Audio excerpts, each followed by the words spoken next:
Hey guys, Brandon Jones here. I'm joined by Mr. Ryan Stevens. Howdy. And it is another week, another GT countdown. Indeed. And just like last week, we're giving you a little advance on the countdown we're going to be doing this Friday. And this week's will be the top 10 best beginnings, not to be confused with the top 10 bad beginnings that we previously did. Which was pretty popular. Yeah, that did really well. And in full disclosure, originally this was going to be terrific tutorials, but then I almost called him Final Boss.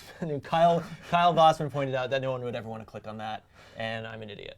But and that's what's really tough. Like interesting, I've been pushing for the top 10 loading screens for a long time. I remember Kelly Campbell threw that out back in the day, but not a lot of people would click on that.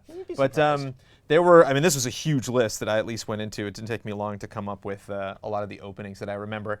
Now, keep in mind, this is stuff that includes gameplay, so it's not just a cool opening cinema. It has to include gameplay.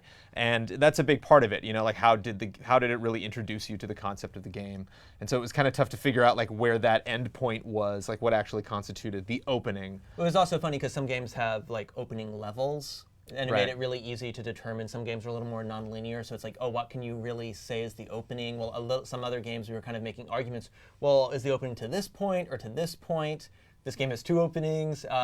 You know, there's nothing written in stone, but there's some interesting debates. I think like Castlevania Symphony of the Night, we're like, is it just the Bloodlines prologue, or is it up until you meet death and he takes everything away from you? Though for the most part, I think it did. We definitely churned up a lot of old 16-bit favorites. Yeah, but it's been there was a pretty good balance, I thought. Mainly more recent, not super recent, but recent games and kind of mid-level games. Not so much from the old 8-bit era or anything. No, we get a couple classics on there, but yeah, I was surprised there were actually some new entries on there, some recent games. But again, it was really a lot of people had opinions about that. A lot of games, Shadows of the Empire, I thought would do better than it did. But again, it's interesting. That feels just like a first level, and necessarily like an opening to a game. Whereas a lot of the ones that we ended up picking really crafted that opening to be something special. I know there's one you were a little fussy about that made it on, but I think it's going to be interesting to see what people have to say.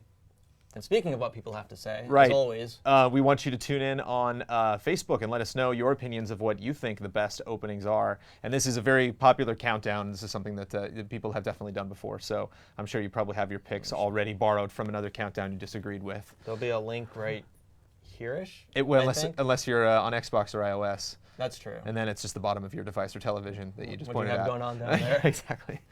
But if you happen to be on GT, yeah, check it out. And leave comments as well.